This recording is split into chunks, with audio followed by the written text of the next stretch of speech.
Welcome to CSIS Online. The way we bring you events is changing, but we'll still present live analysis and award-winning digital media from our Dracopolis Ideas Lab. All on your time, live or on demand. This is CSIS Online.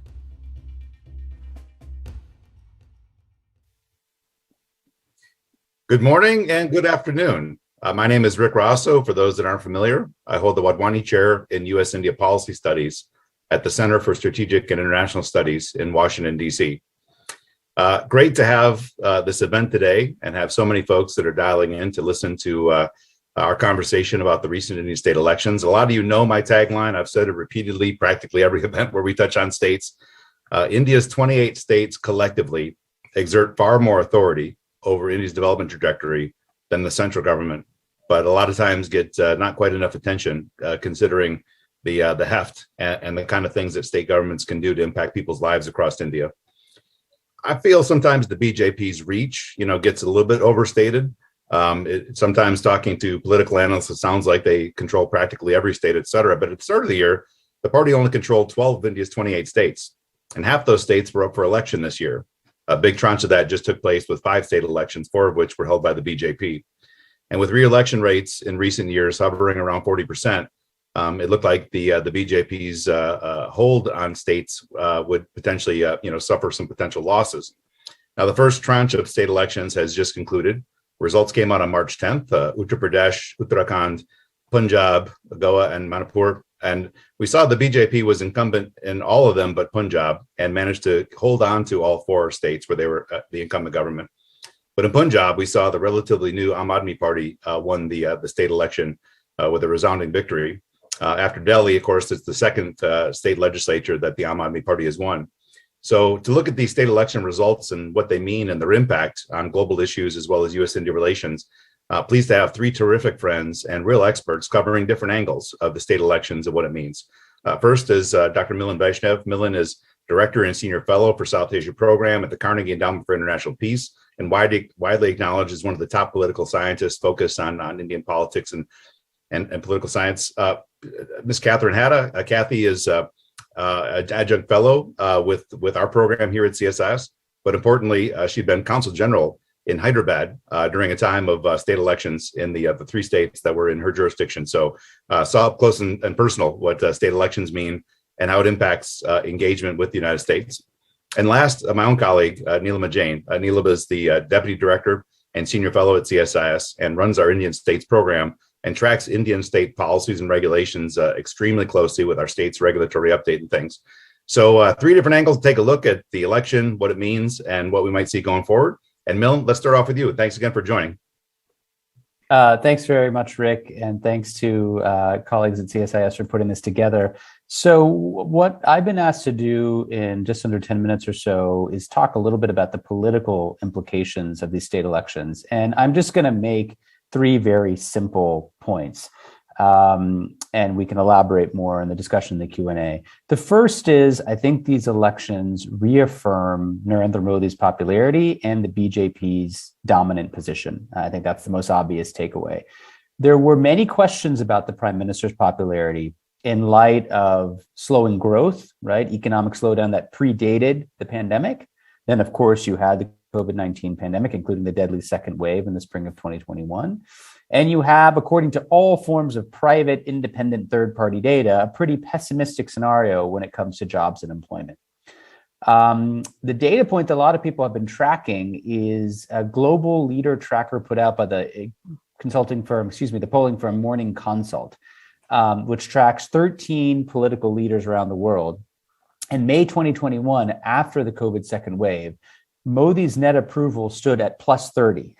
Plus 30 is still an amazing performance, but it was the lowest level since the tracker began. Today, that net approval rating stands at plus 50. To just put that in perspective, this is the highest absolute approval rating of any leader the firm tracks and the highest net approval rating of any world leader they track. This popularity was very much front and center in these state elections.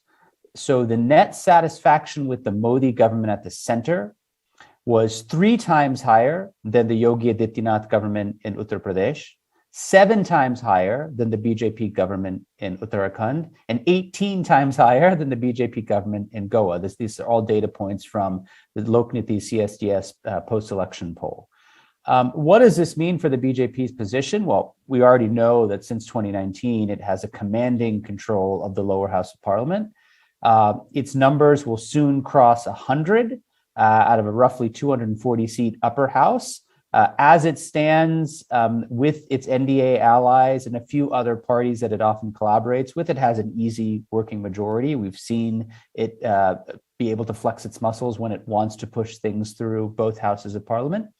But it will also have a couple of other ramifications, not least the fact that in the upcoming presidential elections, which should happen in a few months' time, the BJP remains in a pretty good position to be able to get its candidate elected. Now, the president, some people dismiss as a ceremonial figure, but he or she can actually have an important role to play when it comes to things like government formation, when it comes to things like providing assent on pieces of legislation and so on and so forth.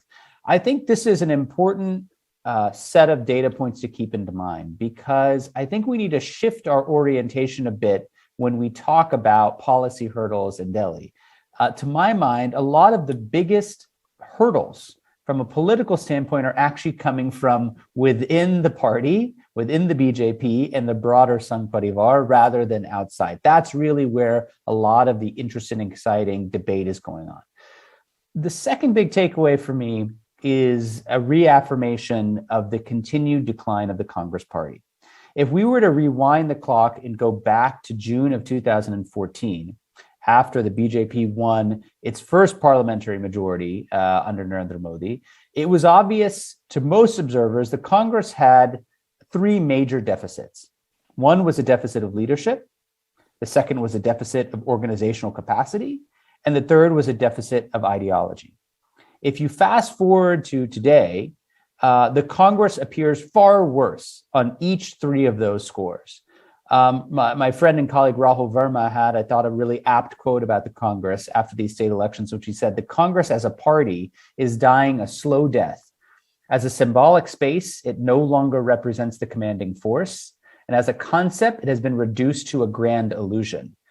There are many metrics by which you can back up this statement. We know that in the lower house of parliament, the Lok Sabha, the Congress has about 4 dozen or so members. If you look at the state level, state legislators really do matter, as Rick pointed out earlier. There are about 1,350 BJP state legislators around the country out of a total of around 4,000. The Congress boasts just 762. That is roughly the same number of state legislators the BJP had back in 1991. So their numbers have come down sharply. What does that mean? It means that the Congress doesn't really control states anymore. Today, it only has 2 chief ministers to its name, its lowest number on record. And its struggles at the state level mean that its tally in the upper house, we should remind our viewers, is not directly elected, but is chosen by the state legislators. That tally has come down to 34, which is a third of the BJP's membership. One important law or iron rule that has developed over the past couple of decades is when the Congress party falls below second place in a state, or it falls below 20% of the valid vote share, it never comes back. We don't have any examples of it doing so, right? So the continued decline of the Congress throws up a lot of really serious questions about its future. Third and final point, I do think we are starting to see a rather significant, if not long overdue, churning within the opposition. As the Congress continues its descent, its rivals are starting to expand their horizons. The Aam Aadmi Party victory in Punjab is one example. It shows that the party is both resilient and nimble enough to capitalize on voters who are exhausted with the range of political alternatives. The Aam Aadmi Party controls the government in Delhi. It has made a valiant play in Punjab earlier, only to fall short. This time it won in a walkover. The ops model is essentially to match big promises on public services delivery with a less strident nationalism that seeks to court Hindu voters without alienating them, right? So the op leader, Arvind Kejriwal, understands that in Delhi, for instance, the op voter that votes for him votes for the BJP in national elections, right? But we've also seen other parties start to make a national play. The Trinamool Congress of Mamata Banerjee, the chief minister of West Bengal, she has tried to spread her party's wings beyond their bastion of West Bengal, beyond Eastern India, less successfully than the AAP has. Banerjee's pitch is slightly different than Kejriwal's. Her pitch is to take targeted welfare schemes, many of which prioritize women and girls delivered to the household, match that up with a vigorous defense of secularism. So she really is willing to take the BJP head on matters of Hindu nationalism and Hindutva. But the party really hasn't taken flight yet outside of a few states in the Northeast. It had a big play to make in Goa this time, where it fell short. Both parties have their limits. They're autocratically run. These are not democratically oriented parties internally. They are geographically circumscribed. And they possess leaders whose consistency or reliability has often been in question. But it's clear that their appetites have grown beyond their traditional regional bailiwicks. So just to conclude, in the short run, what does this mean? It means that we're seeing a deepening process of creative destruction, right? If you use the kind of free market analogy within the opposition, that is going to be a great boon to the BJP. Because unless the opposition can form a grand alliance, a prospect that seems rather unlikely at present, fierce jockeying to fill the space of the declining Congress is going to create a kind of internecine struggle for the soul of the opposition that could end up fragmenting the vote. In the long term, however, I think it's a good thing, if you care about the opposition, if you care about healthy democracy and political competition, that we're starting to see parties make a play for the ideological space that the Congress once held, and we're seeing different models and different variants come to the fore. I think I'll just end right there. Thanks, Milan. A lot to chew on, a lot of great data too, and especially the point about Congress falling below the threshold. I've heard you mention it before, but becoming a lot more striking now with the big swing and a miss I think they had in these state elections. Kathy, I'll turn to you now. I mean, being front and center, as the representative for the U.S. government in a region that saw multiple state elections during your tenure there, and some returned and some didn't. So, what does that sort of mean? How does it? Did you look at it from your perspective there? What does engagement look like after elections change? I know there's a lot that you can help us unpack too. So Kathy, let me throw it over to you.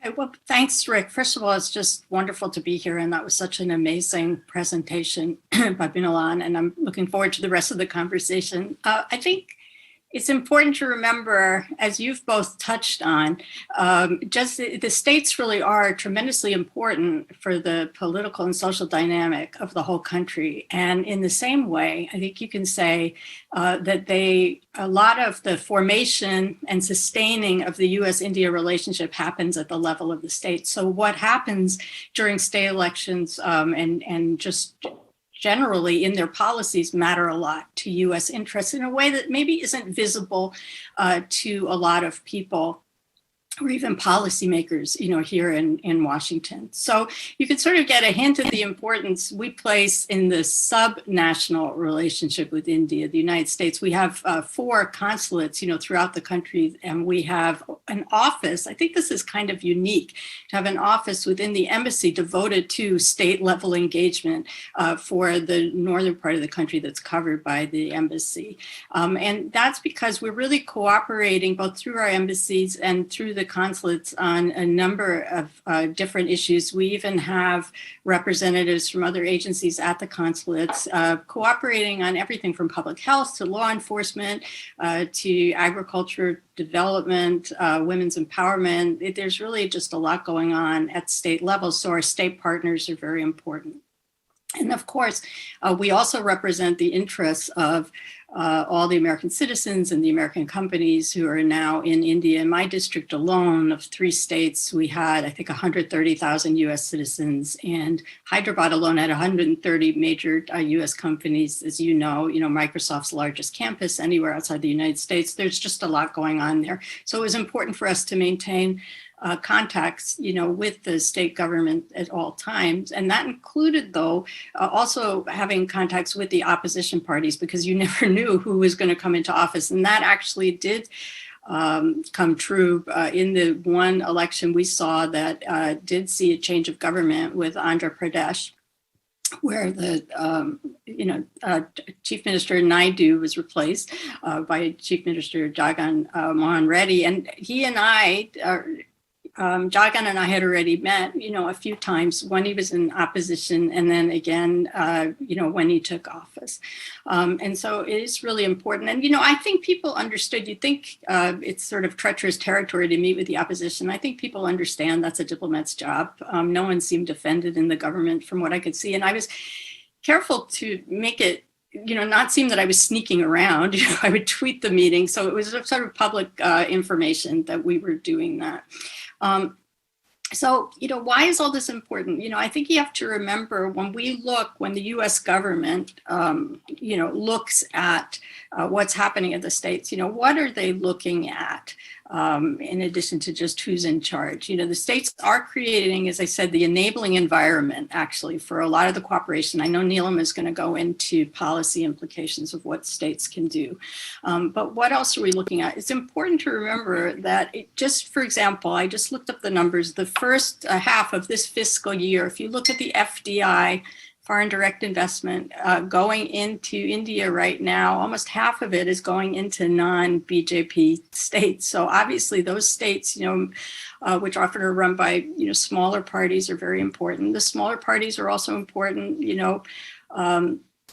as potential kingmakers, informing the national government. So it's really important to know who these people are. And so when you look at an election, if you look at the media coverage here in the United States about the recent election, most of the attention was on UP, and most of it was about, the rise of Yogi and what it said. And all that's very important. You have to look at all the personalities, as Milan was going over, who are coming to the fore now and what that can mean. And what it basically means is when those people move to the national level, if they become ministers, if they become part of the government, what is that going to mean at the end of the day about India's, continued support for its current policy trajectory under the BJP? So, to an outside observer, at least, I look at also campaign issues. Jobs were considered to be the most important issue in UP. COVID, handling COVID, everyone predicted that those would be the major issues. At least a lot of the analysts, that I've read seem to think, nationalism really hit a chord and helped carry the day. What does that mean at the end of the day about future policy, support for economic reform, at the center? If, for example, agriculture reforms had to be walked back, what else might be walked back? And so those are all the kind of issues that will come to the fore, and then I think demonstrate the importance of state and subnational engagement, not just because of what happens at the level of state, but because of what happens at the level of the national government to national government relations. Thanks for that, Kathy. I'll dig in a little bit more too on what technical engagement looks like post-election, especially I think with Punjab, where we saw a change. Some great advice I know that you're going to have for that. But Neelima, I mean, you track Indian state policies, as close as anyone, and there's so many critical things, that are tier one importance to the U.S. government on climate change and other things. State elections mean a lot for these. So can you sort of unpack, what these state election results mean for, big policy initiatives and things that, of course, we're all tracking? Over to you, Neelima. Thanks, Rick, and great to be here. Well, state elections matter for the country's policy regime for two key reasons. One, India's federal structure means that the states hold many of the levers controlling the investment climate. And so the state level politics and governance has a greater impact on India's overall development trajectory. Second, the members of the upper house of the parliament, the Rajya Sabha, as pointed by Milan, are elected by the state legislative assemblies. So the House wields a significant influence on BJP's reform agenda. And in the past, the ruling party has seen impediments in the passage of its major economic reforms, namely land and labor. So this win in 4 states could prompt BJP two ways: either pursue politically difficult yet necessary reforms, such as the farm laws and the labor market liberalization, or the BJP concludes that its strong electoral showing was only possible because it backtracked on contentious policies. I hope it's the former. So at the state level, there are 3 pressing priorities: improving the economic output, tackling climate change, and strengthening the healthcare delivery. Now, since the onset of the pandemic, the states, including the ones ruled by BJP, have prioritized policies that reflect and encourage ease of doing business, new jobs, and empowering the MSME, which is the micro, small, and medium-sized enterprises, which remains the largest source of employment outside agriculture. Now, in the last 2 years, Uttar Pradesh alone announced 12 reforms that focused on relaxing land acquisition norms, allowing the employers to hire and fire, incentivizing MSMEs, and reducing new industrial policies. So the reforms, though, are far less wide-ranging because they were billed as temporary crisis response measures and will only be in place for 2-3 years. But if the employment rise at the back of these, then it's easier for the states to argue for a permanency of such measures. Also, in recent years, Uttar Pradesh has seen a remarkable improvement in its logistics infrastructure. And this is again possible because of the recent strong focus on development of the sector, reflected in setting up institutions like State Logistic Coordination Committee, nodal persons, state logistics cells, and is providing incentives on skill development. So the re-election of BJP in the state will provide continuity to some of these policies and decisions. Coming to energy transition, well, it ranks low among governance priorities in the state capitals.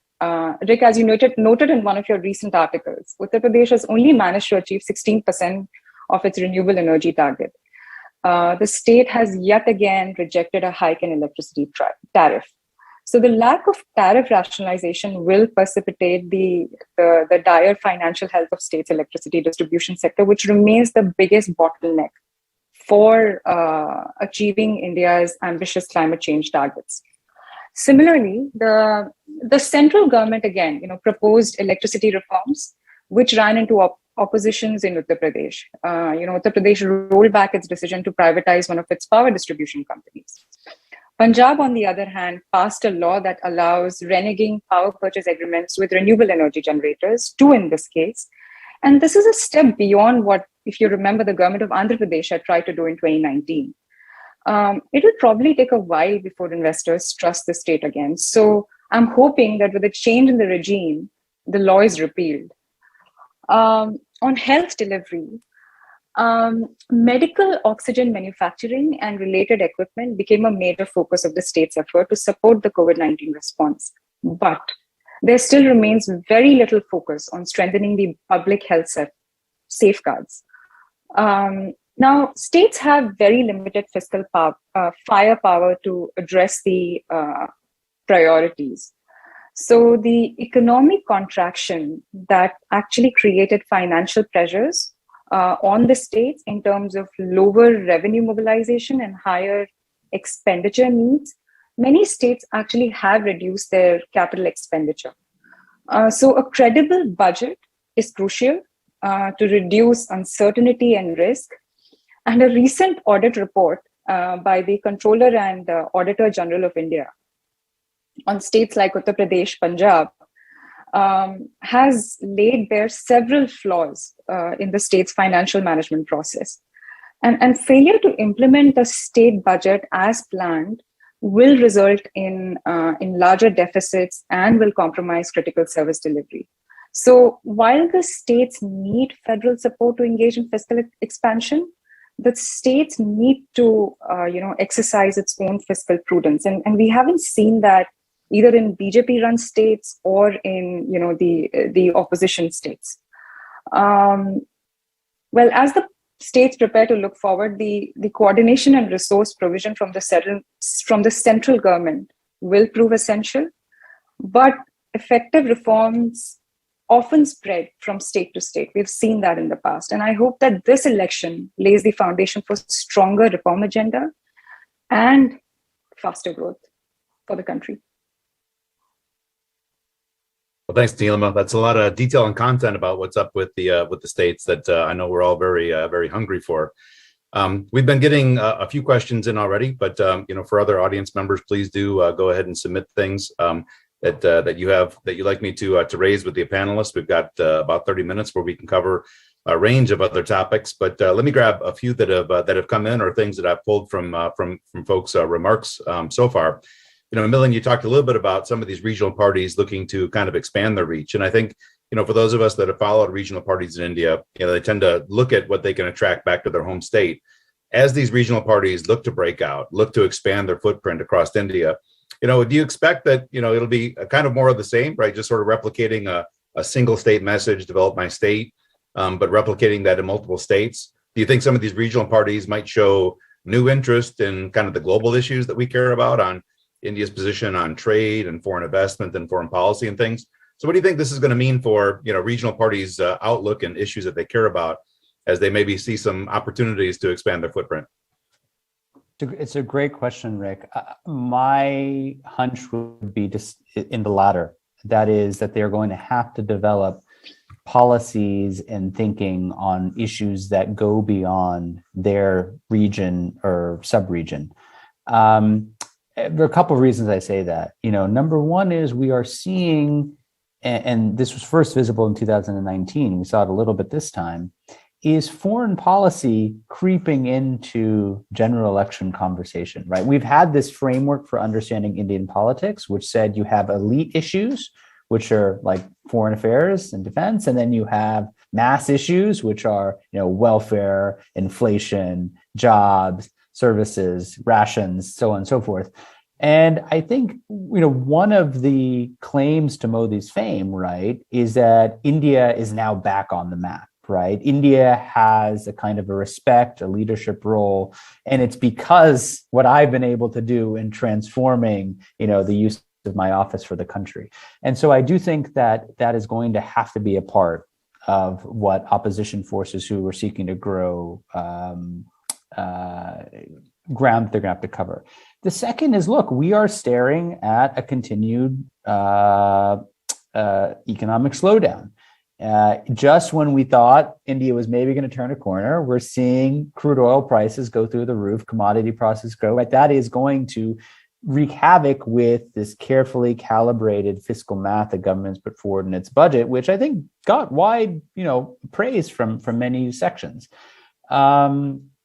We're seeing continued concerns about inflation, continued concerns about the economy. I wouldn't say that these issues didn't matter in these state elections, right? They certainly did matter. But at the end of the day, voters have to make a decision between the leader that they have and whether or not they feel that the opposition is going to be a more credible voice, right? And for many of these voters, and they've said this to surveyors, they've said it to journalists, they've said it to many people who've spent time traveling in these states, that we do have disappointment with the Modi government. This has been a very trying time for us, but looking forward, we have more faith that they're going to be able to get the economy back on track relative to the options that we have. And so, I think the opposition is realizing that the constant anti-Modi kind of, sitting in the peanut gallery, kind of throwing rotten tomatoes at the government only gets you so much mileage, right? At some point, you are going to have to put together a more affirmative narrative about why you should be in power, right? Just as a quick last point, the Samajwadi Party, which was the main opposition party in the UP, did precisely what it set out to do. It went out to try to consolidate its traditional vote bank of Muslims and Yadavs, and in the past, doing so would have been enough. But it's not enough given the nature of this current BJP, right? And so what is the meta narrative that you can put together that can kind of, surpass what the BJP is putting forward, I think is the number one challenge now going forward for the opposition. Let me just a quick follow-up on that point, Milan, on UP. One question that came in over the wire. The UP BJP did drop in UP. Still one single party. Do you look at that as significant, or is it a few seats here and there, not terribly significant? Is the SP on the rise up, and 2 years away from a national election? Anything that you look at, kind of peering through those results and the fact that SP gained a little bit of momentum, at least from the previous round, or are the seat totals not such a big deal? Any thoughts on that? Well, I think the seat totals are a big deal, even though The vote share of the BJP went up, as did the SP. The seat totals are a big deal because it shows you what can happen when you have a more bipolar competition. This was the most bipolar election we've seen in UP in quite some time. If you just look at, the rating political scientists use of the effective number of parties, which is weighing parties by how well they did. One of the things I think we are seeing more and more of, right, places where the BJP is a factor, is this consolidation of vote behind a leading opposition party, right? So we've seen it in West Bengal, for instance, where Mamata Banerjee, because of the demographics and the nature of the Trinamool, was able to beat back the BJP challenge. But I do think that that's going to start to create interesting state level dynamics where, as we're seeing the decline of the Congress and the BSP, it is going to create more of a challenge for the BJP. Look, one of the things that benefits the BJP right now, they talk a lot about a Congress Mukt India, right? An India that doesn't have the Congress Party. The Congress Party is helping the BJP right now because it has enough of the vote to help to fragment the opposition in many states. So actually the last thing the BJP wants is for the Congress to completely disappear, because right now in many states it's creating enough of a wedge for the BJP to triumph. Well, I have a couple of related questions that are related to each other. I'll start with Kathy and for Neelima, and you both can cover sort of the same, but thinking about state elections and what that means, in terms of, potential disruption, when we think about what we'd like to see for engagement with state governments, meeting their policy priorities, how big of a disruption is it, for the months leading up to a state election, for the months on the other side, to get meetings, to get appointments, to set new priorities, and Kathy specifically, representing the United States, and as I sit and talk to other missions in India, they sometimes have a problem getting phone calls returned just because the United States in good years, is so deeply engaged with central government, with state. So, is it also pretty unique for the United States, for instance, with Uttar Pradesh? Did you get in a few days after the election? Is it a few weeks? How much do they prioritize the United States as a partner for development? So, Kathy, let me start with you. Talk about, the impact of that elections have. Is there a quiet period on either side, even if the incumbent wins? Is that overstated or understated? And what does it mean for the United States? And Neelima, I'll look for your thoughts on this too. But Kathy, let's start with you. Okay, so just a couple of levels. First of all, before elections, obviously people who are campaigning are very preoccupied. It happens in our country. In India also, for a certain period of time, I recall it was actually illegal for elected officials to meet with us, because they were on the campaign trail, they were officially campaigning. So in those periods, our engagement definitely continued. They just happened with the very capable, bureaucracy, the IAS officers who were based in those states, and so it was never really a problem if something very important came up with the police or but for more big picture planning, yes, things would kind of slow down. After elections, Telangana and Orissa won their elections, so there was really no change and very few changes in personnel that I recall. For AP, that was the biggest change. But I think we were really well placed because of our contacts, not just with the new chief minister, but with the people who advised him. And so there really didn't seem to me to be a problem. Of course, as you noted, we are the United States, and I was operating in an area where when it comes to Andhra Pradesh and Telangana, they say 1 in 4 people have family connections to the United States. They definitely, prioritize relations with us. But in general, it was not a problem. In fact, my last meeting that I had was with Chief Minister Reddy the day before I left India. He had come to Hyderabad, so we met, but we had already met when he was Chief Minister before in Vijayawada. Yeah. Neelima, same question. I mean, we've got so many projects that you're leading, engaging state governments. Is there a dip leading up to state elections? For those that, you've seen an incumbent win, how long are they ready to engage afterwards? And if the incumbent loses, what does that look like? So what thoughts and perspectives do you have on this? Rick, so we've seen, and time and again, we've seen that the states go quiet, at least 2 months before the elections are on. And case in point is state budgets. So we've seen that it's the state budget time now, and the states which were not going into elections, about 7 of them have announced budgets already. We haven't seen any announcements of from any of the five states which went into election cycle. On engagement, though, I think for all practical purposes, it helps to sort of hold back those engagements before, because you never know if there will be transition in the bureaucracy. You do want to make sure that the dialogue continue, and for that to happen, the secretary or the executive head of the department is important. So the election results may change, may not change. Who leads the department, and I think for all practical purposes, it's important, at least for the businesses, to wait and watch. And what we have seen is after the elections, it at least takes about a couple of months, before we know who's leading which department for all administrative purposes.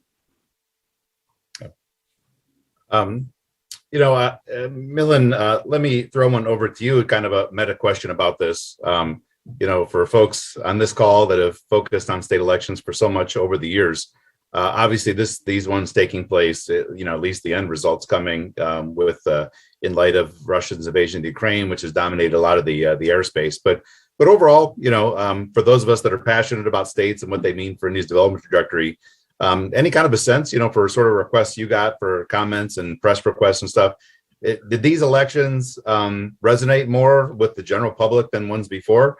Or is it still, for a lot of us kind of, that work in the weeds and the details and focus on this? So I wonder if you can offer a perspective on whether you think state elections are starting to hit the big time, or still maybe underperforming a little bit from the international audience.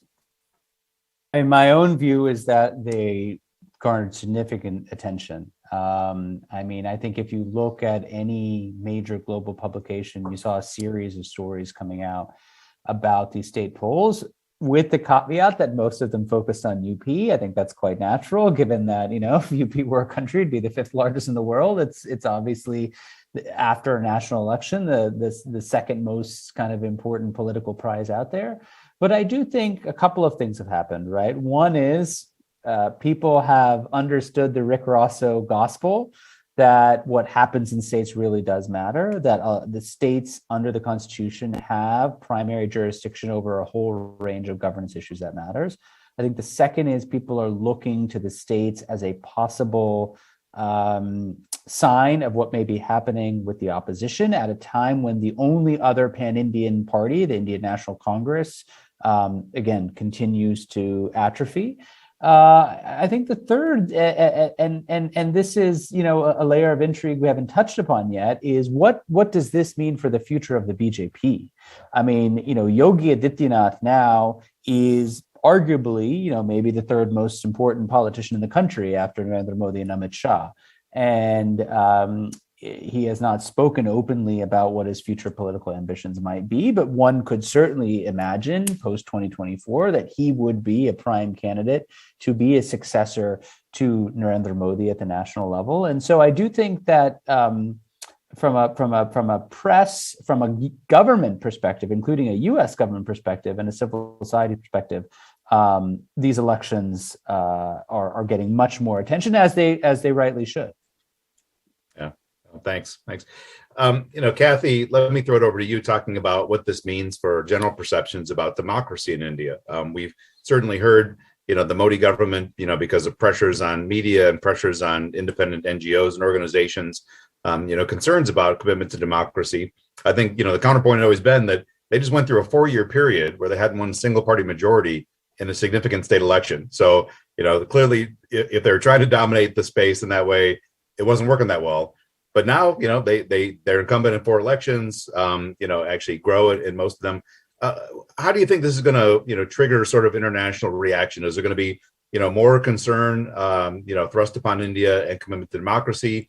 Do you think it's simply, well done and the opposition really sort of dropped the ball? So any thoughts on how this could, potentially accentuate that concern or maybe allay it a little bit?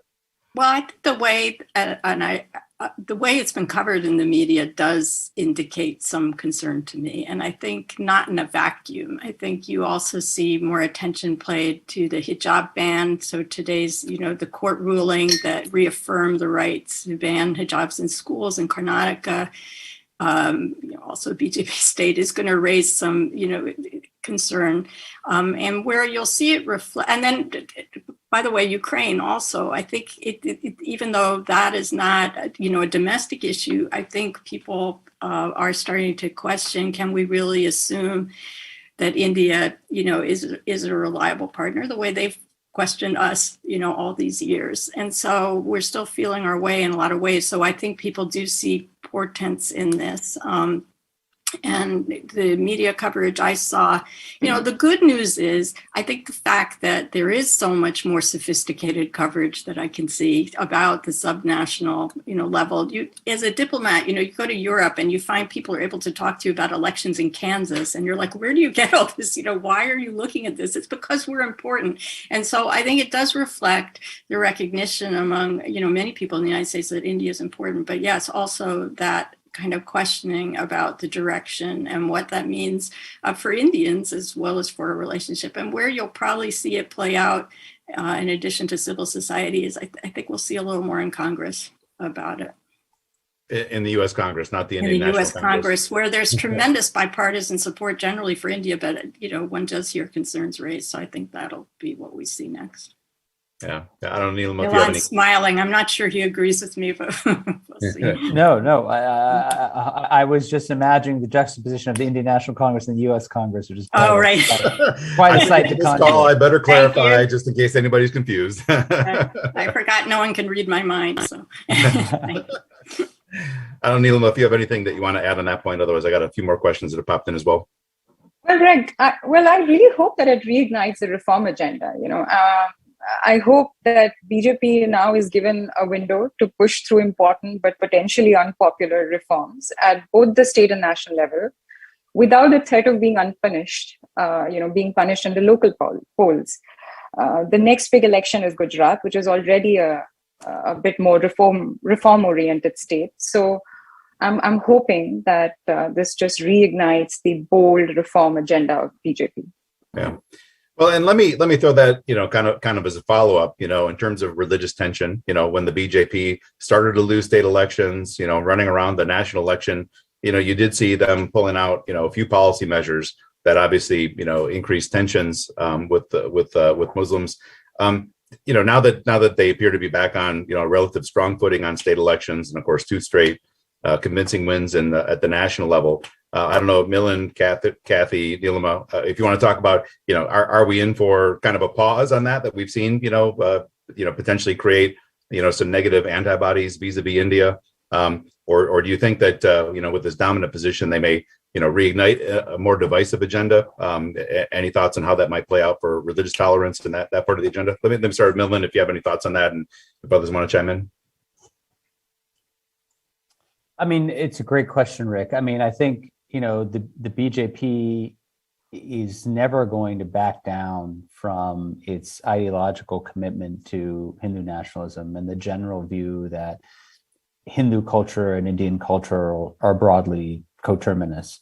Having said that, we have seen over the many decades of their existence that they turn the volume up and turn the volume down depending on the scenario, right? And they're very savvy in the way that they manage this, and that's part of their success story.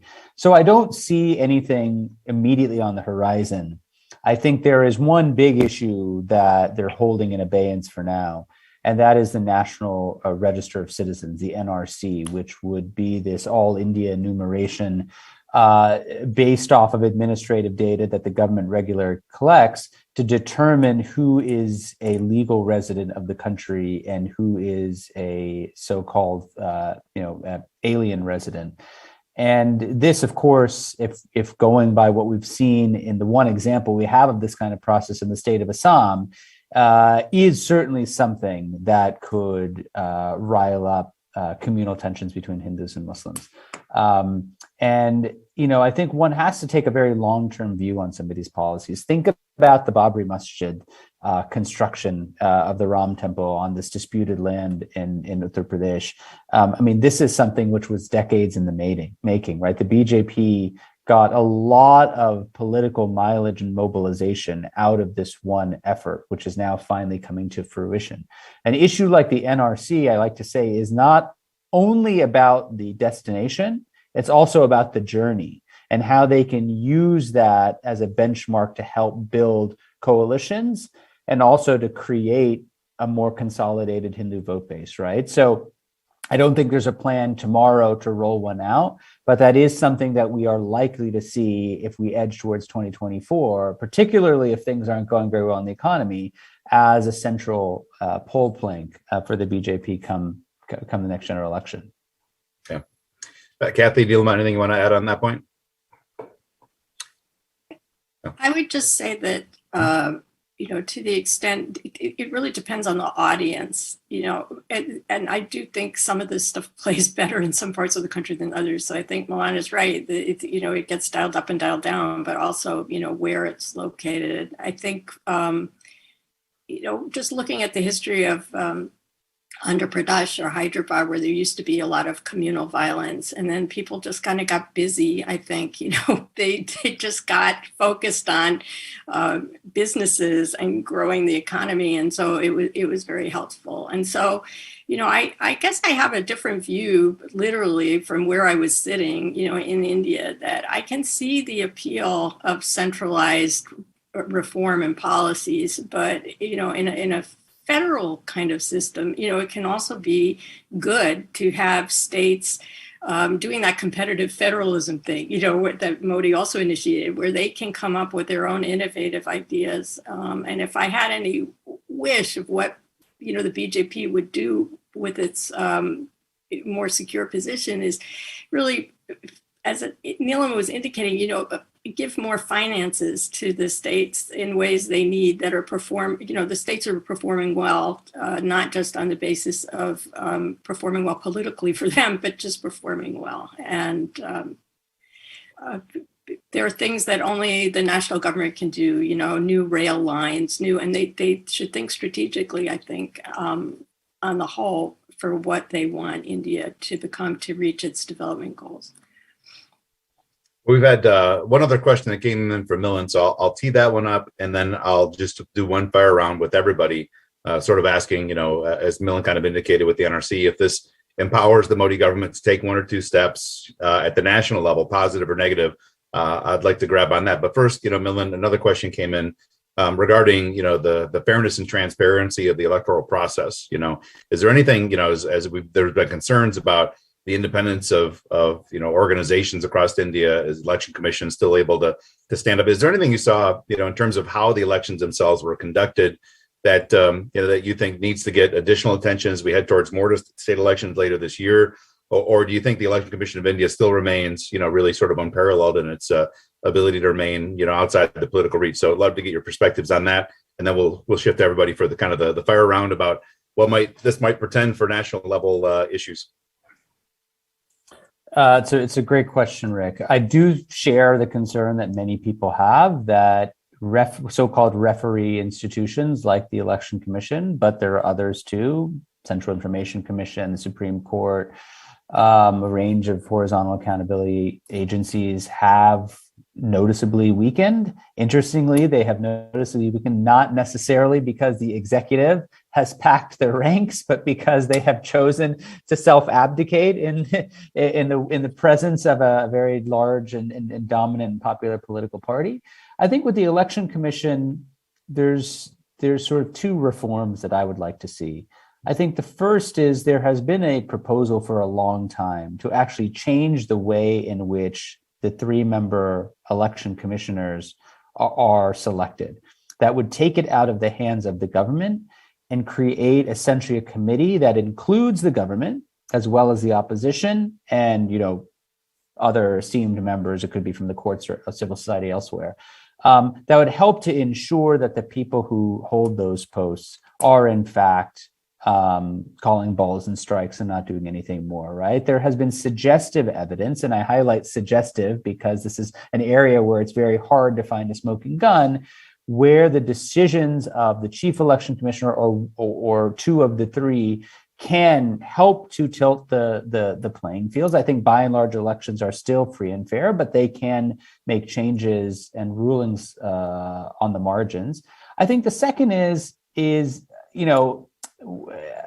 a prospect of reform that I don't have a lot of hope in, which is on political funding. My own view is that political funding has gone from an opaque place to a much more opaque place over the past 5 years. And that's a place where I do think the Election Commission, remember, is one of the most popular government bodies in all of India. I think second only to the army, according to most polls.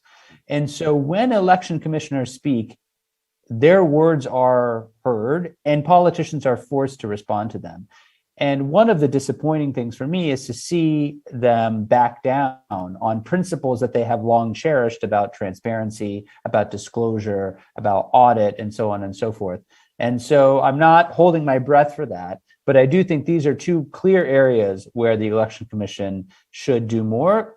They require working with government to change. These are not things the Election Commission can do on its own, but they can be one of the catalysts for trying to push that. Thanks, Milan. Well, we'll wrap up, I think, with a final question to each of the panelists, which is an opportunity for sort of a big swing. So the Modi government, wins 4 states as incumbent.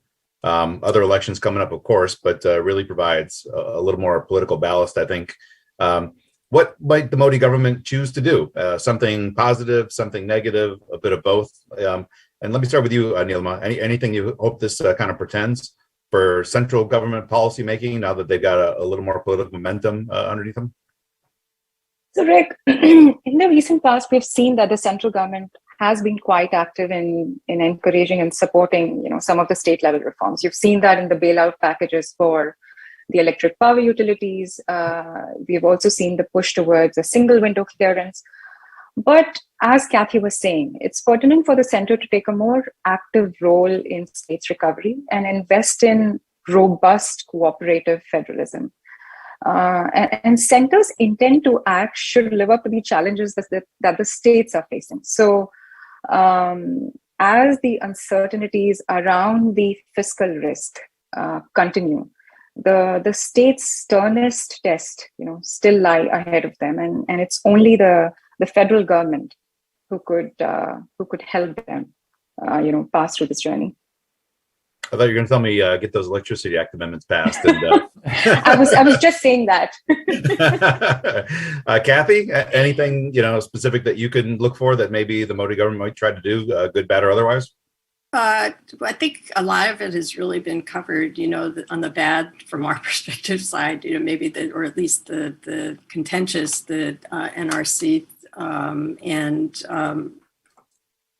I think on economic reform, I could really see it go either way. On the one hand, yes, there's more control.